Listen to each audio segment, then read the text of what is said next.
요즘 저는 친구가 아이들하고 캠프를 다녀와서 뉴스를 정확히는 못 봤는데 다녀와서 또는 간간히 보면 이렇게 좀 신종 코로나 바이러스 때문에 좀 마음이 많이 뒤숭숭하고 복잡하더라고요. 또 뭐 수원에 또 뭐 확진 환자 또는 접촉자가 있다고도 하고 마스크가 뭐 돈이 난다 이런 소리도 들립니다. 2월을 시작하면서 1월 마지막 주 2월을 시작하면서 여러분들 마음은 어떠세요? 네, 좀 복잡하죠? 착잡하고 이런 복잡하고 착잡한 마음의 이 가운데 있는 가장 큰 마음은 아마 두려움일 겁니다. 두려움. 나나 또는 우리 가족이 이 바이러스에 걸리면 어떡하지? 하는 게 가장 첫 번째죠. 이 마음은 참으로 자연스럽고 당연한 느낌입니다. 그리고 이런 두려움이나 염려가 있어야 우리가 좀 더 조심하게 되고 방역도 신경을 쓰고 뭐 그렇게 되죠. 뭐 겁도 없고 걱정도 안 되면 뭐 그런 것들 안 하잖아요. 어느 정도는 염려와 두려움이 있어야 우리가 더 조심하고 평소보다 조금 더 철저한 방역을 하기 때문에 그런 면에서는 두려움이나 염려도 하나님이 주시는 좋은 마음, 좋은 선물입니다. 다만 이제 우리가 좀 문제가 되는 것은 이 두려움이나 염려가 과도하게 좀 증폭될 때이죠. 그래서 이 느낌이 나를 막 사로잡기 시작할 때, 이게 커지기 시작하면 오히려 철저하고 합리적으로 방역을 하고 판단을 하기보다는 막 우왕좌왕하고 잠도 잘 못 자고 이걸 어떻게 해야 되냐 하고 여기저기 막 인터넷 뒤지고 가짜 뉴스가 맞는지 이 뉴스가 맞는지 오히려 허둥지둥 할 수도 있죠. 지난 주일 말씀처럼 우리가 살아가면서 분노나 화가 일어날 수도 있지만 그게 지나치면 악으로 기울어지는 것처럼 두려움이나 염려도 하나님이 우리에게 주시는 적당한 좋은 필요에 따른 선물인데 그것이 너무 과도하지 않을 때 그것이 이제 우리한테 과제인 것 같아요. 두려움이나 염려가 과도하게 증폭되면 오히려 판단의 분별이 흐려지잖아요. 또 두려움이 막 커지면 어떠세요? 이렇게 움츠려 드세요? 이렇게 개방이 되세요? 움츠려 들죠. 움츠려 들어요. 움츠려 든다는 건 누군가 저 사람이 나를 공격하지 않을까? 누군지는 모르지만 새로운 어떤 환경이 나를 해치지는 않을까? 이런 생각들이 이제 크게 다가오게 되죠. 최근 우한에 사는 교민 한 700여 명이 전 세계를 통해서 이렇게 두 번에 걸쳐서 송환했다는 소식 들으셨죠? 아마 이런 소식은 제가 아주 정확하지 않을 수 있어요. 여러분들 더 잘 아실 거예요. 조금 틀린 팩트가 있으면 밥 먹으면서 붙여주십시오. 이 전세기를 보내서 우한에 살던 교민을 이렇게 데리고 왔다. 이 소식을 들으셨을 때는 마음이 어떠세요? 박수, 잘했다. 이런 마음도 있고, 뭐 이게 자국민을 보호하려는 정부 역할로 적정했다 이런 평가가 있을 수도 있고요. 그리고 겉으로는 뭐 막 반대를 하고 싶진 않잖아요. 근데 사실은 숨은 마음 속에는 이 숨은 마음에 있는 것도 자연 반응이라고 저는 보여지는데요. 조금 걱정도 될 수 있잖아요. 근데 그렇죠? 여러분들은 걱정이 별로 안 되셨을지 모르겠는데 위험한 데서 사람들 데리고 오는 거 괜찮나? 이런 마음이 들 수도 있는 거죠. 아마 이 마음이 컸던 분들이 그 진천하고 아산에 사신 지역 주민들은 아마 이 마음이 크셨을 겁니다. 이분들의 두려움 또는 약간 거부감은 사실은 당연할 수 있잖아요. 어떠세요? 여러분 봉담회 수용을 한다면? 그러니까 이런 면에서는 이 두려운 모습이 당연할 수 있는데 문제는 이 두려움, 염려가 철저한 방역과 검역과 안전을 지키는 합리적인 실천을 하는 거는 좋은데 약간 두려움과 공포를 뉴스 보니까 또 막 조장하는 분들도 있더라고요. 그러면서 마치 다른 많은 사람들은 이 지역을 망하게 하려고 하고 내가 이 지역의 보호자인 것처럼 자처하는 그런 좀 일부 정치인의 모습들도 있었습니다. 다시 말씀드리지만 두려움 자체는 죄가 아닙니다. 관건은 이 안에서 올라오는 두려움을 어떻게 전개하고 활용하느냐와 관련되어 있죠. 그런 면에서 조심성 있게 염려하면서 검역하고 방역을 철저히 하는 것, 그거와 두려움 속에서 혐오하고 차별하고 배제하는 것은 좀 다른 차원이라는 거죠. 뉴스를 보니까 중국에서도 우한에 있는 주민들이 중국 우한 말고 다른 지역에 이렇게 있을 수 있잖아요. 그래서 중국에서도 우한 사람들을 색출하는 막 일이 벌어진다고 해요. 그러니까 중국 사람들은 우한 사람이 싫은 거예요.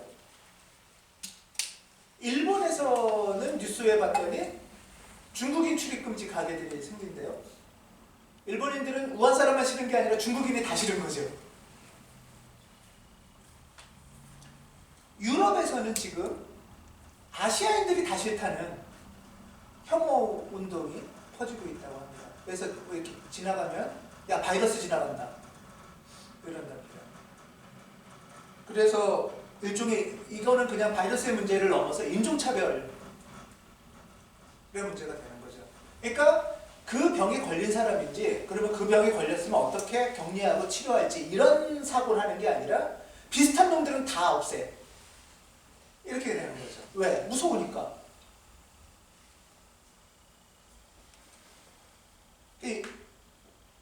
최근 회복해 봤더니 이렇게 뭐 나는 바이러스가 아닙니다 이런 것도 막 써서 올리고 프랑스에서는 하더라고요. 영국 가디언지에서는 지금 현재 코로나 바이러스만큼 위험한 것은 혐오와 인종차별이다 라는 기사가 나왔다고 합니다. 저는 이거 자세히는 모르겠는데요. 조금 다른 이야기인데 미국은 독감 사망자가 왜 이렇게 많아요?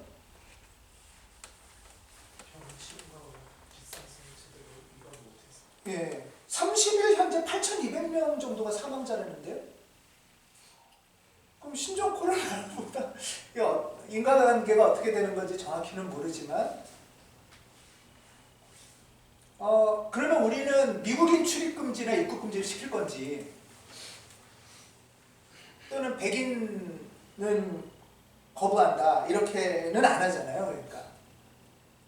그러니까 이 안전을 위한 행동이 그렇게 합리적이지 않은 선택일 가능성도 있다라는 거죠.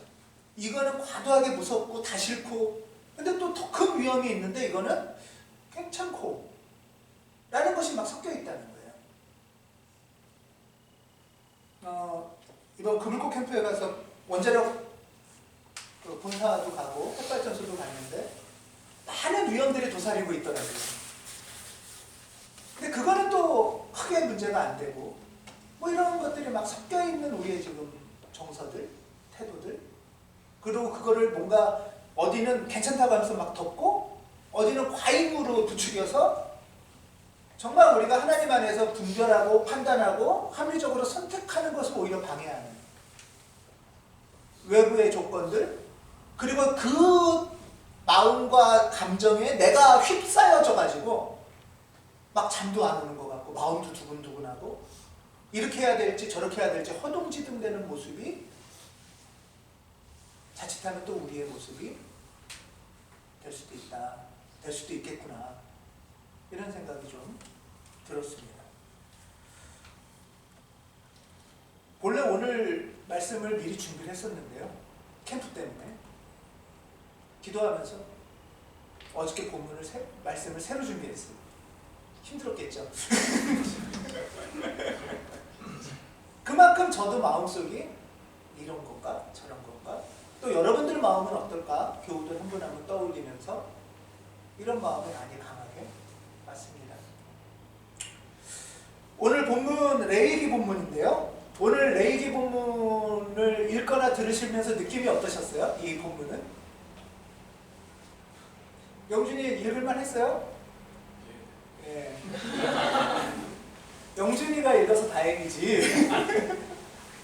엄청 길어요, 내용이. 예. 그리고 뭐 참 자세히 읽어보려고 해도 이게 뭔 소리인지 싶고 좀 지루하고 재미가 없을 수도 있습니다. 그래서 이런 우스갯소리가 있어요. 새해 되면 성서를 내가 처음부터 한번 읽어보리라, 작정을 하고 기도하고 이제 창세기를 쫙 읽어요. 창세기는 재밌잖아요. 창세기를 쫙 읽어요. 그 다음에 출애굽기, 모세, 광야, 뭐 탈출, 막 전쟁 이런 얘기 나와요. 아, 은혜 가운데 성경이 잘 읽히는구나, 성경이 참 달콤하구나. 그러고 나서 만나는 게, 아, 성경은 난 아닌가 보다. 사실 레위기가 이런 내용이에요.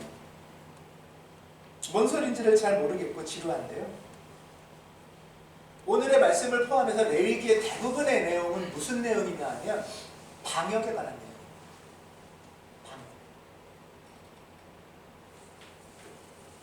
내용이에요. 방역이라는 것은 다르게 말하면, 종교용어로 말하면 정결의 규칙이에요. 깨끗하게 하는 규칙. 정결례 소리를 많이 들으셨잖아요. 정결례라는 말을. 현대용어로 하면 이건 방역이에요. 그래서 지금 이 본문을 포함한 레위기의 아주 많은 부분들은 어떻게 우리가 깨끗함을 유지하고 오염되지 않을까와 관련된 말씀이에요. 여러분, 오늘 레위기에 이 지금 악성 피부병에 걸린 사람들이 생겼을 때 어떻게 할까, 이런 얘기거든요. 막 복잡하고 지루하고 뭐 막 그렇잖아요. 근데 이 정도로 철저히 검역하면 괜찮지 않아요?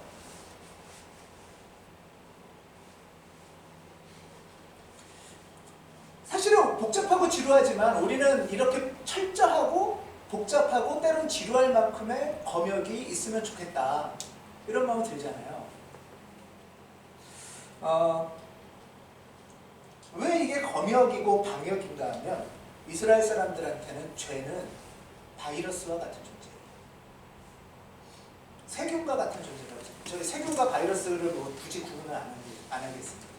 무슨 말이냐 하면, 더러운 사람 가까이 가면 옮긴다고 생각하는 게 이스라엘 사람들의 죄였어요.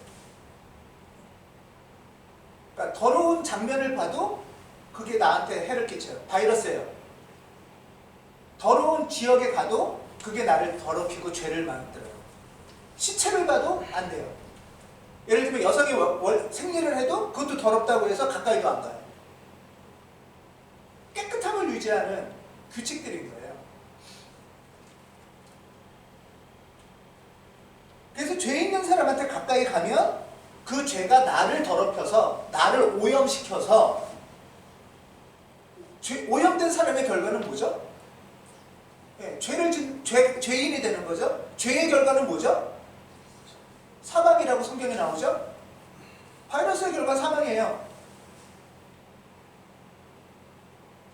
똑같은 거예요, 지금. 이스라엘 사람들도 자칫하면 내가 죽는다 라는 마음들이 있어요. 오늘 레위기 14장에 보면 악성 피부병 환자에 관한 규례입니다. 이거는 어떤 내용이냐 하면, 먼저 악성 피부병 환자가 공동체에서 발생을 한 거예요. 같이 사는 공동체니까. 그러면 어떻게 하면 될까요? 먼저 격리를 해야죠. 격리합니다. 그게 3절에 나와요. 공동체로부터 격리해서 진 바깥으로 내보냅니다. 그렇다고 해서 이 격리한 이 사람을 쫓아내버리는 게 아니에요. 광야에서 너는 이제 죽으면 라고 하면서 죽여버리는 게 아니에요. 제사장이 진 바깥으로 나가서 그를 살펴봅니다. 제사장은 위험한 직업이죠. 오염될 수도 있는, 전염될 수도 있는 역할을 하는 사람이 제사장이에요. 왜? 이 사람을 죽이지 않게 하는 거예요. 이 사람을 살리는 길을 찾으려고. 그래서 이제 어느 정도 시간이 지나고 뭐 치료의 절차들을 거쳐서 제사장이 이제 이 사람이 이제 낫다, 괜찮아졌다 라고 말하면 그 다음에 바로 또 공동체로 들어와서 복귀하는 게 아니고요. 엄청난 절차들이 복잡해요. 뭐 새도 막 잡고, 뭐 피도 섞고, 뭐 바르고, 뭐 매우 엄격한 규례와 절차를 따라서 공동체로 회복되는 과정을 거쳐갑니다. 그게 예를 들면 4절에서 7절까지 여러 말이에요. 뭐 홍실털로 어떻게 하고, 우슬초로 어떻게 하고.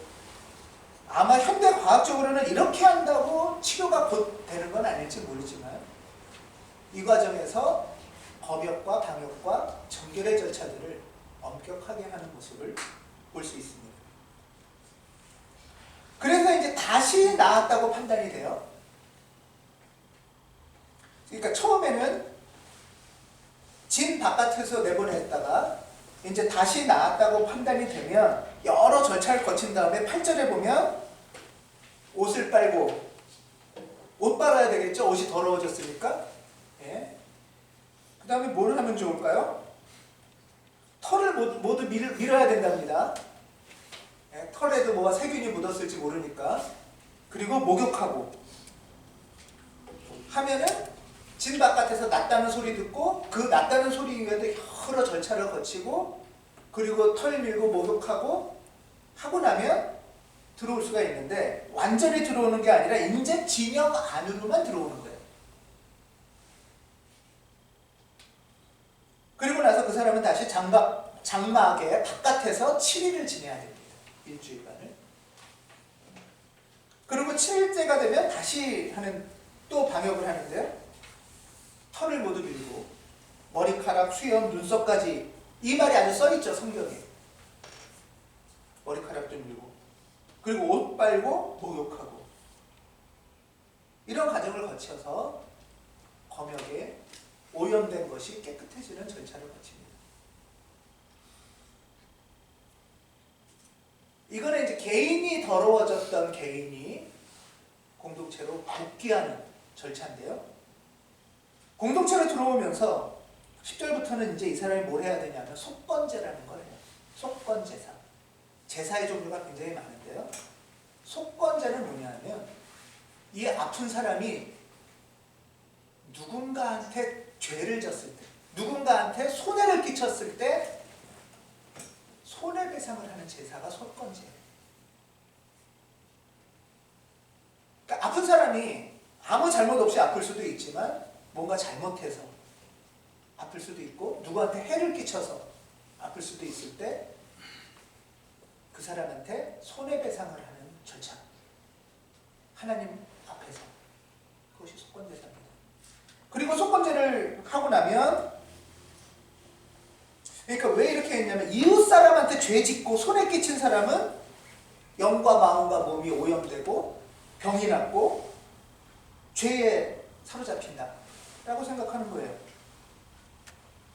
그러니까 영과 마음과 몸과 개인의 정결과 이 개인의 정결과 하나님과의 관계와 하나님의 관계를 통한 공동체의 회복이 다 연결되어 있죠.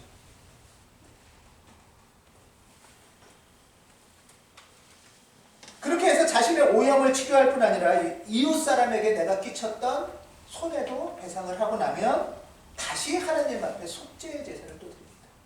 내가 알지 못했을 죄가 있으면 내가 공동체에 끼친 잘못이 있으면 뿐만 아니라 내 마음에 잘못이 있으면 속죄의 제사를 드립니다.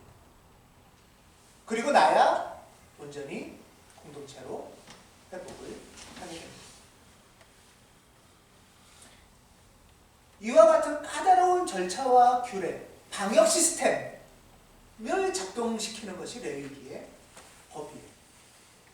그리고 레위기에서는 한 사람이 병이 나고 한 사람이 오염됐다는 건 그냥 한 사람만 병나고 오염된 게 아니라 이 사람이 이웃한테 뭔가 잘못했거나 하나님한테 잘못했거나 아니면 자기가 자신한테 잘못했을 때 병이 나는 거예요. 그랬을 때 이 사람은 병의 치료만이 아니라 이웃한테 회개하고 하나님한테 회개하고 여러 절차를 거쳐야 공동체로 다시 회복이 되고, 이런 까다로운 검역 절차는 공동체 속에 바이러스가 들어오지 못하게 하는 아주 검역의 시스템. 검역의 시스템이 물리적 시스템만이 아니라 영과 마음을 합한 시스템의 작동이라고 할 수 있습니다.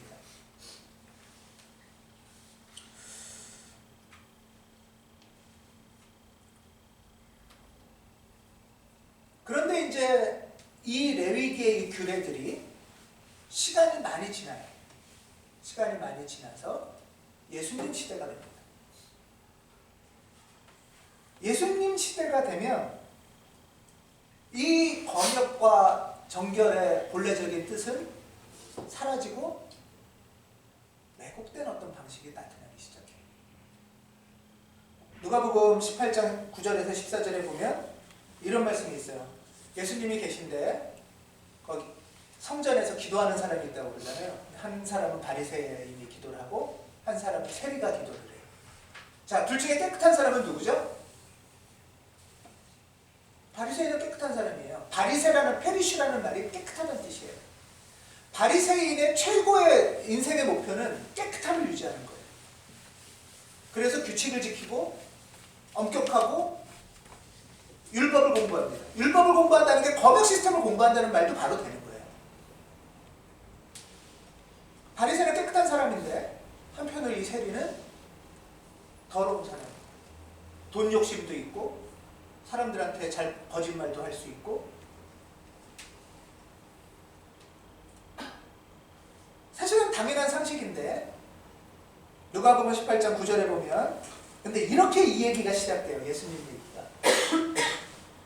스스로 의롭다고 확신하고 남을 멸시하는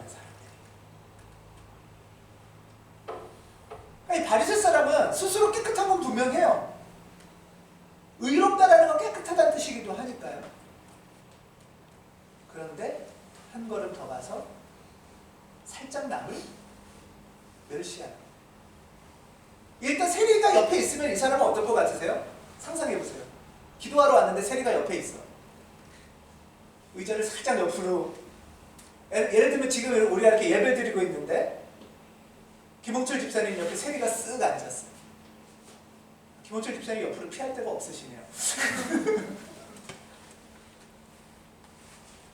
아마 바리새 사람은 이 사람 때문에 내가 여태까지 조심해왔던 정결을 유지하고 애쓰고 깨끗하려고 했던 것이 헛되지게 하면서 갑자기 확 두려움이 없어질 수도 있어. 그러면서 이 세리랑 어떻게 갈까요? 사실 우리도 겁나잖아요. 중국인이 온다고 그러면. 오늘 우리 교회에 중국인 한 분이 예배 드리러 온다면 어떨까요? 참 어렵죠. 어려운 거. 이게. 몸으로 익히는 영성은 이런 거와 관련이 돼요. 오지 말라고 할까 이번 주만. 만약에 저한테 중국인 교포인데 오늘 가온시 연석교회에서 예배 드리고 싶습니다 하면 아마 우리 토요일날 재직회를 해야 됐을 수도 있었겠죠. 물론 레위기처럼 철저한 검역과 합리적인 죄를 멀리하는 시스템은 작동이 돼야 돼요. 작동이 돼야 되는데 그것이 필요 없다는 말이 아니에요. 무조건 사람으로 코로나 바이러스 있는 사람 뽀뽀하거나 이러면 안 되죠. 그건 사랑이 아니잖아요. 그거는 오히려 비합리적인 행동이란 말이에요. 문제는 그 반대의 행위도 생각보다 많이 우리가 비합리적인 행위를 선택할 수 있다는 거죠. 이 스스로 의롭다고 확신하고 남을 멸시하는 이 바리새 사람들의 이 사람의 기도는 처음 어떻게 시작했냐면 이렇게 시작해요. 하나님 감사합니다.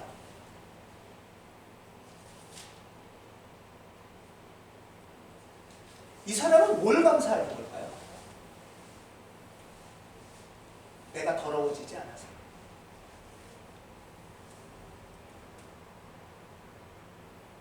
그걸 감사하면서 한편으로는 아유 더러움 가까이 오지 마 하는 마음이 아마 뼛속 깊이 있었을 겁니다.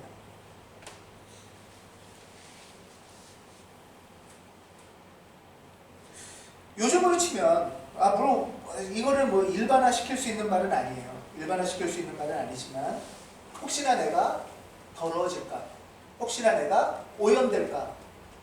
이제 사실은 우리는 죄의 오염이나 영의 오염은 그렇게 크게 관심이 없잖아요. 바이러스의 오염, 세균의 오염.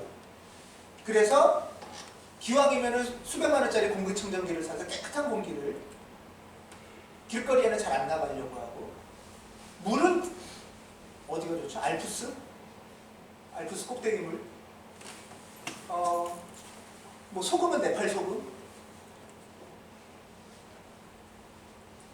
나를 지키고 우리를 지키는 수고가 잘못됐다는 것이 아니고 그 모습을 우리가 한번 거리를 두고 돌아보는 필요가 있다 하는 말씀입니다.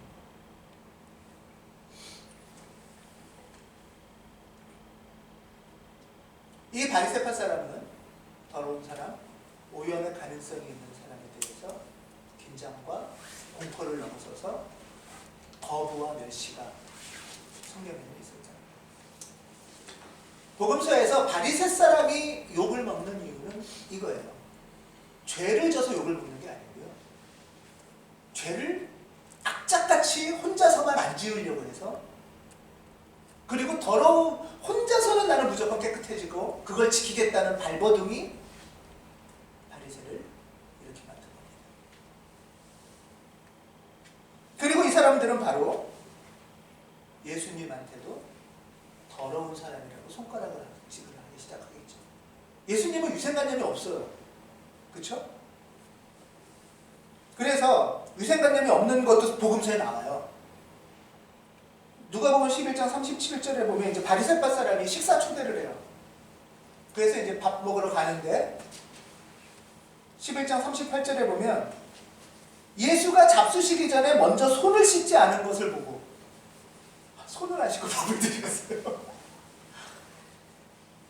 여러분 요새 손 안 씻고 밥 먹으면 어떠세요? 그러면 안 되잖아요. 이 바리새파 사람이 예수가 잡수시기 전에 먼저 손을 씻지 않은 것을 보고 이상히 여겼다라고 새 번역에 나오는데요. 이상히 여긴 게 아니고요. 조금 다른 번역에 보면 깜짝 놀라고 의아해했다라는 거예요. 그런 사람하고 옆에 먹다가 나도 전염되면 어떡하지? 라는 마음이 들 거 아니에요. 아유 더러워 하는 마음이 있을 거예요. 이에 예수께서는 이렇게 말씀하셨답니다.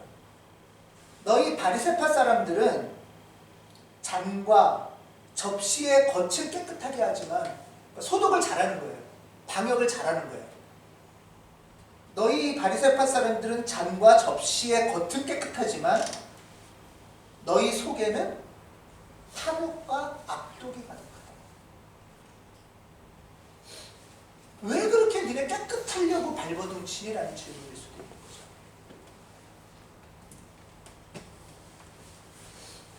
바리새파 사람들의 죄에 대한 오염에 아주 경각심이 높고 철저한 거는 우리가 당연히 깊이 받아들이고 배워야 됩니다. 근데 이 근저에 두려움이나 공포가 있고 그래서 그렇게 그냥 계속 벌벌 떨면서 하나님을 믿지도 못하고 세상도 믿지 못하면서 그 수고 속에서 사는 바리새파. 그러면서 또 한편으로는 나는 깨끗하고 나는 의롭고 나는 죄를 안 지었다라는 우월감과 그렇지 못한 사람들에 대한 어떤 멸시가 바리새파 속에 있다는 거예요. 그게 일종의 탐욕, 욕심인 거예요. 나만 깨끗하게 됐겠다는 욕심과 다른 사람을 멸시하는 사악함이 있다는 거예요.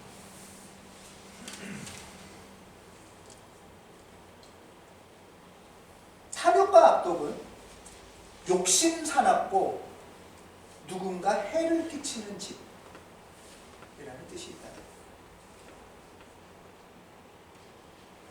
다시 말씀드리지만 우리는 죄를 경계해야 합니다. 오용과 전염을 조심해야 합니다. 그런데 그 두려움과 공포로 내가 나를 잃어버리고 또 거기에 휩쓸려서 누군가를 혐오하고 차별한다면, 아니 그러기가 매우 쉽기 때문에 조심하라 라는 것이 예수께서 바리새파에게 가르치는 교훈입니다.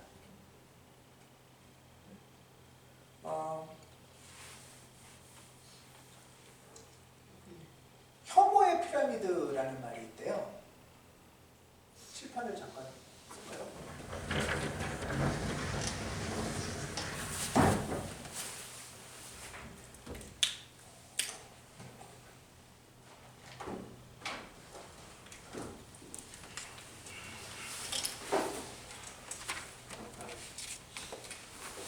이런 것이 있는데요.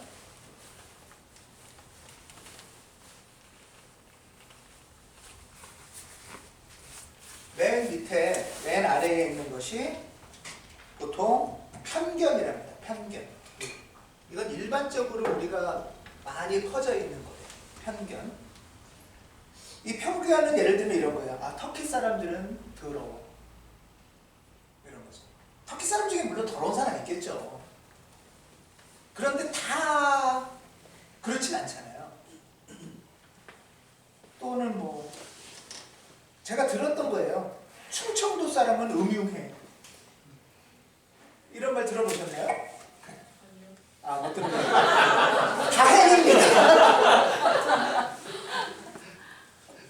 서천인가요? 예. 또 예를 들면 장애인은 고집스러워. 뭐 이런 말들이 있다는 거예요. 그리고 뭔가 이렇게 서로 농담이라고 하면서 끼리끼리 걔는 그래서 그래, 쟤는 저래서 이래 하면서 비하하는 농담이 쉽게 나오는 거. 물론 개인적으로 그런 경험을 할 수 있어요. 그 사람이, 내가 만나던 사람이 그럴 수 있는데 그것을 일반화시키는 거죠. 뭐 전라도 사람은 이래, 뭐 이런 것들이. 이런 것들이 수근수근 되는 거예요. 수근수근. 그리고 낄낄 된다는 거예요. 이런 것들. 그래도 괜찮아 라고 하면서. 소위 말하는 핫도그빵 같은 거죠. 근데 이게 용인이 되면 어떻게 되냐면 그 다음에 개인의 어떤 차별적인 행동을 하기 시작한대요. 괜찮으니까 그런 얘기가 괜찮은 것처럼 인식이 된다는 거예요. 예를 들면 이런 거죠. 평수 작은 아파트에 사니까 친구 안 할래. 이런 거예요. 그거는 아마 베이스 속에 이게 있었겠죠. 뭔가 평수 작은 아파트에 사는 집에는 어떻다, 이런 얘기들이 있었나 보죠. 그러다가 이제 행동으로 나온 거예요. 나 얘랑 안 놀아요. 왜? 집이 더러워요. 집이 작아요. 단지가 후졌어요. 라는 차별적인 행동이 나오기 시작합니다.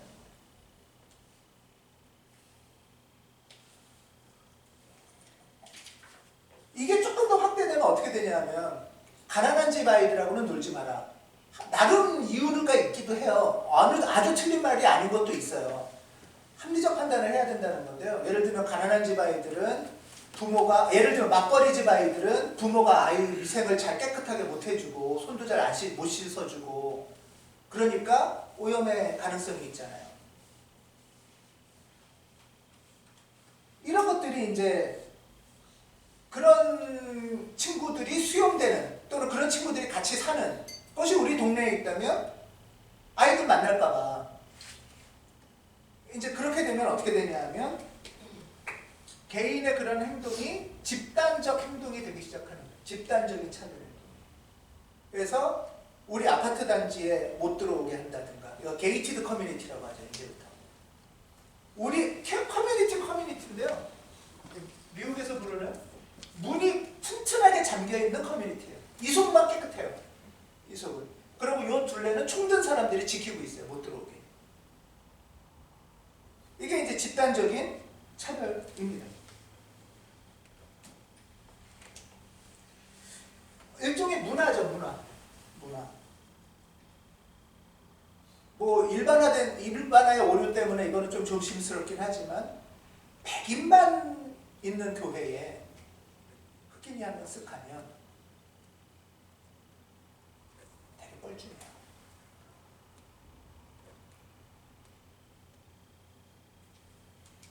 백인만 있는 교회에 유색인이나 흑인이 가면 이상하게 쳐다봅니다. 그냥 낯설음일 수 있죠. 하지만 그렇지 않은 문화도 겪어보는 거예요. 경험을 하는 거예요.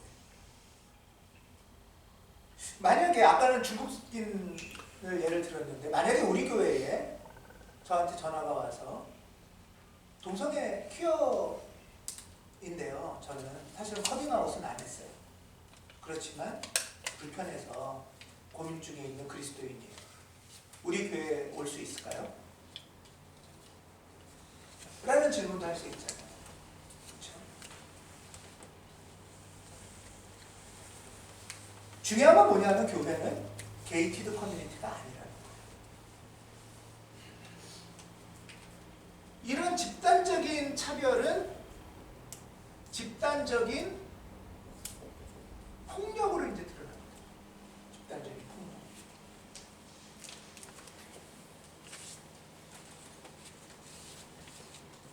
예를 들면은 소수에 대한 테러 같은 게 있죠. 이것에 아주 심한 거는 학살이에요. 제노사이드입니다. 서양 역사에서 제노사이드 처참한 집단 학살이 있었던 거는 유럽의 흑사병 아시죠? 패스트. 유럽의 패스트가 전염이 되기 시작했어요. 사람들을 막 오염시키고 막 죽기 시작해요. 쥐로 인한 오염이었잖아요. 근데 그 원인을 몰랐기 때문에 누군가가 아프고 죽어갈 때 그 원인을 누구로 했죠? 유럽에서는 유태인, 집시 뭐 이런 사람들에게 이 사람들 때문에 이상한 인종들 때문에 우리 공동체가 위험해 라고 하면서 무수한 학살을 유럽 역사에서 했습니다. 유럽 역사에서 이 전염병 괴담, 흑사병 괴담은 정말 엄청납니다.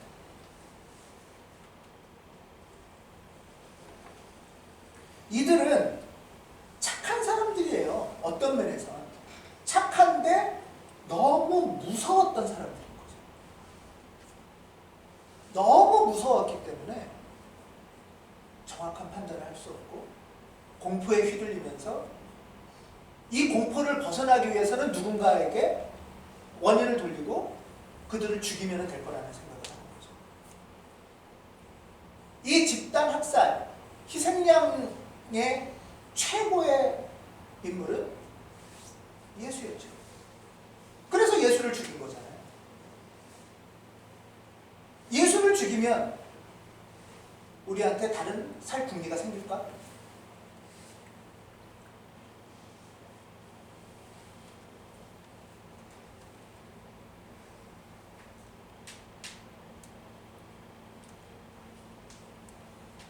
합리적인 판단과 분별과 기도가 없는 경계는 내가 나를 잃어버리냐, 내가 나를 공포에 휩싸이게 하고 두렵게 하고 잠도 못 자게 하고 쩔쩔매게 합니다.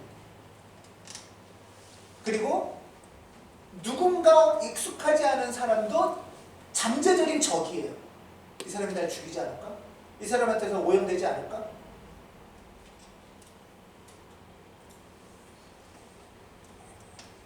이것은 결국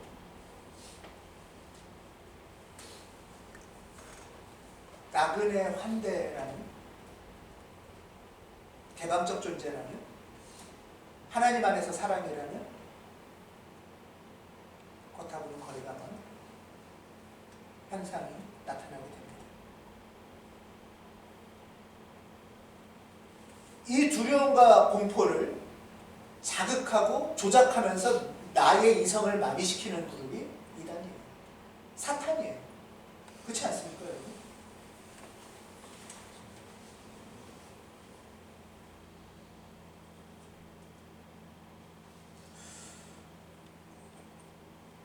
저는 오히려 부끄러운 게 한국 교회는 공포를 조장하고 혐오를 조장하는 현실이 참으로 아프고 부끄럽습니다.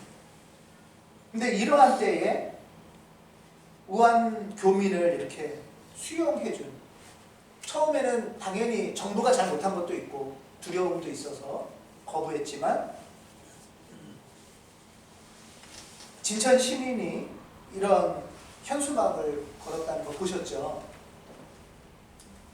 우한 형제님들 생거 진천에서 편히 쉬어가십시오, 이런 말을 썼다고 해요. 또 아산 시민사회단체협의회에서도 편히 지내시고 건강하게 귀가하시길 바랍니다.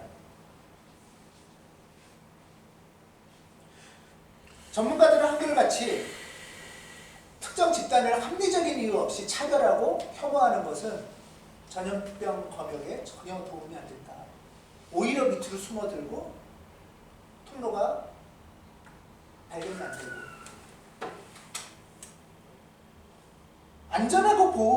안전하게 보호하고 관찰하면서 합리적이고 차분하게 필요한 조치를 취하는 것. 이것이 우리 모두의 안전을 위한 길일 겁니다.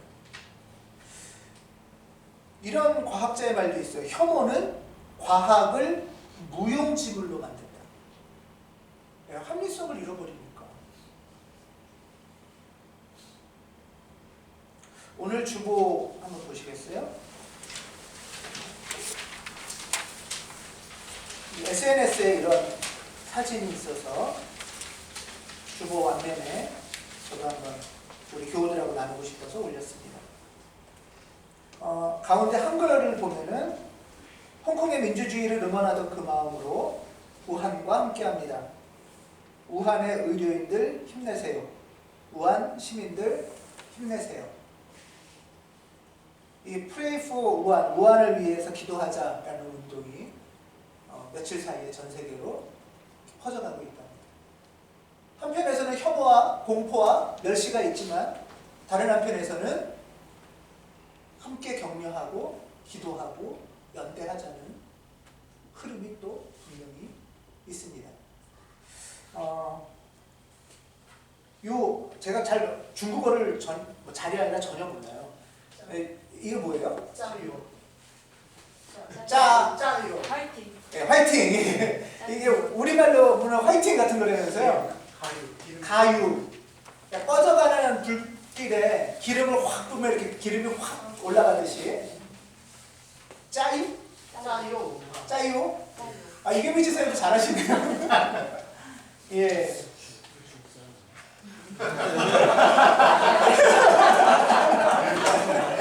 쫓아내야겠는데요?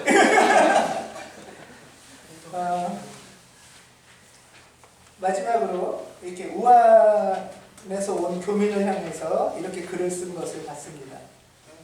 우한에서 오신 교민 여러분, 잘 오셨습니다. 그간 얼마나 두렵고 무서웠겠습니까? 이제 편히 쉬시고 검역 기간을 잘 이겨내십시오. 속히 일상으로 복귀하시기를 간절히 바라며 외칩니다. 대한국민은 여러분을 사랑합니다. 아마 레위기 14장에서 악성 피부병으로 진박도 아니고 진영 완전한 바깥으로 쫓겨나서 살 수밖에 없는 그 사람에게 이 공동체원들은 이런 마음으로 기도를 했을 겁니다.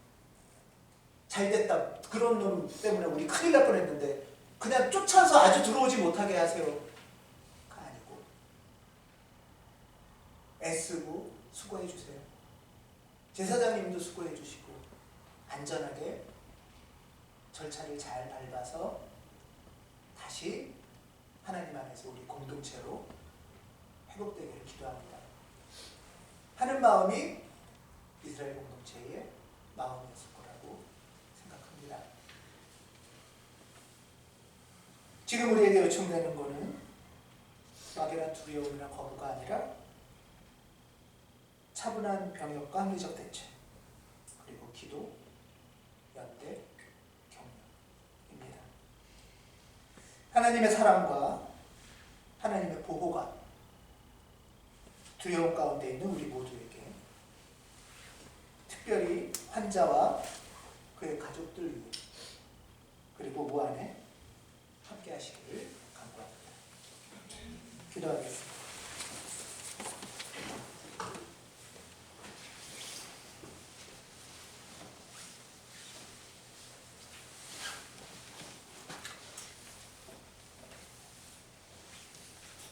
전염이 안 된 우리도, 접촉하고 전염이 된 환자들도 무섭고 두려울 겁니다.